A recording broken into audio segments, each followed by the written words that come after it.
Mari kita melihat negara mana yang merupakan mitra dagang Tiongkok terbesar di dunia. Apakah Amerika? Uni Eropa? Bukan. ASEAN adalah mitra perdagangan Tiongkok terbesar, nomor 1. Apa artinya data ini bagi kita? Secara prinsip dagang, artinya Tiongkok mendapatkan keuntungan terbesar dari ASEAN. Catat ya, Tiongkok tidak akan dagang kalau tidak untung. Di dalam bernegara, kita harus dapat pastikan dan harus Anda ketahui, ini pelajaran bernegara. Tidak ada yang namanya friendship atau sesama negara itu berteman. Karena pada dasarnya, di ujung-ujungnya, setiap negara selalu mementingkan nation interest negara masing-masing. Ini yang perlu berkali-kali kita ingatkan. Kalau pejabatnya mengerti bernegara, maka bukan personal interest dan kepentingan jabatan yang didulukan, baru rakyatnya. Harusnya rakyatnya didahulukan, baru kalau ada implikasi cuan buat dirinya, ya atur dah sana. Walaupun sebenarnya itu tidak boleh, tapi namanya juga pejabat berkuasa mutlak. Bisalah diatur oleh mereka untuk mereka dapat sesuatu di zaman old mind begini. Beda nanti pada saat zaman new mind-nya menjabat. Ya total pejabatnya abdi masyarakat. Bener deh, jangan seperti negara tetangga. Keuntungan pejabatnya didulukan, baru dibangun narasi nasionalismenya. Jadi negara tetangga itu punya strategi berkuasa dan mengelola negara untuk kepentingan sedikit orang, yaitu dirinya dan kelompoknya, terutama oligarki yang mendukung mereka. Bener deh, baru pertama kali di dunia ada bernegara itu dibangun dengan kekuatan narasi saja. Bahkan ada seorang menteri di negara tetangga tersebut membangun narasinya begini. Ketika Amerika datang ke mereka, pejabat Amerika itu berkata betapa jeleknya komunis Tiongkok dan strategi negara Tiongkok kepada banyak negara. Kalian, negara tetangga tersebut ya maksudnya, harus selalu bersama Amerika. Tapi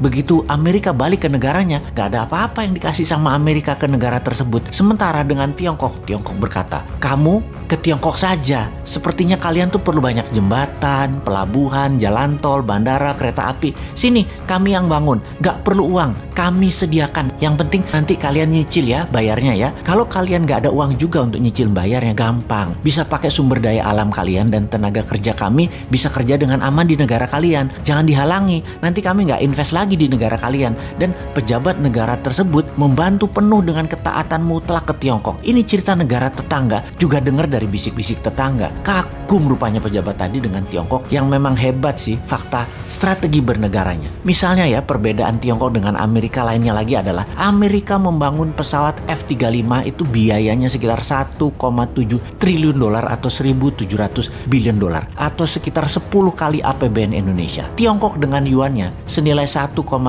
triliun dolar juga. Beda, tidak membangun pesawat tempur tapi mengikat 70 negara dengan obor atau dengan One Belt One Road-nya. Faktanya lagi pesawat Amerika itu tidak pernah terbang lama, apalagi berperang, sementara Tiongkok menggunakannya untuk membuat negaranya punya aset di negara lain. Disinilah Amerika akan kalah dengan Tiongkok dalam jangka panjang karena Tiongkok memikat dengan terlihat membantu ekonomi sebuah negara. Jadi kasihan memang banyak negara tetangga kalau pemahaman bernegara pejabatnya tipis dan kuat narasi membangun nasionalismenya, negara tersebut akan habis aset nasionalnya dan anak cucunya nanti ketika mereka nggak jabat tinggal bayarin hutang. Inilah yang disayangkan oleh New Mind. Pertanyaan sederhana, Tiongkok punya yuan sampai senilai 1,7 triliun atau 1.700 billion dolar itu datangnya dari mana? Inilah yang akan kita lakukan di masa nanti ketika old mind lengser dan ketika rakyat dengan sadar tidak memilih old mind lagi. Apa yang kita lakukan? Printing money berbasis proyek termasuk proyek negara lain. Ini harus huruf kapital ya, yang akan kita kuasai. Sekali lagi, negara yang akan kita kuasai. Dialog mengenai printing money memang banyak menimbulkan kontroversi, namun tetap harus kita perjuangkan. Kita semua tahu bahwa pejabat di negara demokrasi harus siap ditantang dengan pemahaman yang lain yang baru yang mungkin lebih baik. Namun ketika ada yang mengatakan printing money, sayangnya otak langsung ada kata inflasi dan mengatakan ini akan menyebab pemerintah menjadikan negara hiperinflasi. Siapapun yang bicara seperti itu berulang-ulang, pasti orang ini nggak pernah belajar ilmu ekonomi. Nggak segoblok itu ide printing money menghasilkan hyperinflasi kayak Venezuela. Naif bener yang ngomong begitu. Semua ada dalilnya, semua ada bukti yang telah dilakukan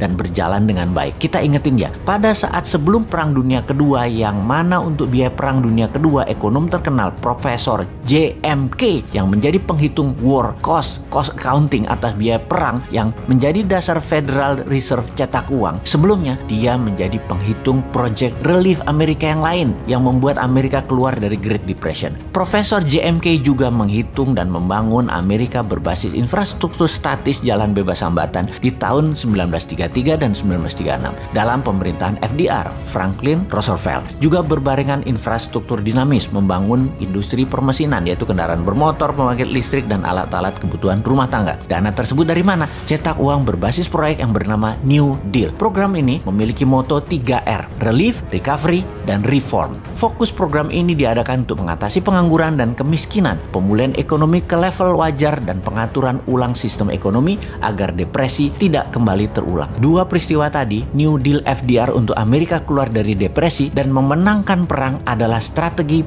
printing money. Oke, sekarang ke Amerika. Bosen-bosen deh lu bolak-balik ke Amerika, tapi namanya belajar ya nggak apa-apa diulangi lagi. Karena tidak ada yang namanya keunggulan di dunia ini. Yang ada hanya pengulangan, alias kalau mau unggul maka ulangi. Di sini terkadang timbul kekosletan otak si Sontoloyo ini. Selain konsep MMT di dalam membangun Indonesia yang tidak bisa diterima oleh para menteri yang pro IMF juga pro obor, maka mungkin baru bisa dijalankan setelah mereka tidak menjabat. New Mind sangat menyayangkan ketidakberanian mereka saat ini mengingat mereka masih 3 tahun lagi berkuasa. Terlambatnya Indonesia untuk tidak miring ke Tiongkok dan berdikari, sungguh hal ini membuang-buang waktu Indonesia selama 3 tahun ke depan. Belum bisa mulai untuk menjadi negara terbesar di dunia. Atau mungkin mereka memang tidak mau dicatat sejarah sebagai pejuang kedaulatan Indonesia berikutnya. Mereka maunya dicatat sebagai orang yang manut dengan IMF dan obor Tiongkok. Ya, nggak apa-apa juga, nama juga pilihan hidup kok.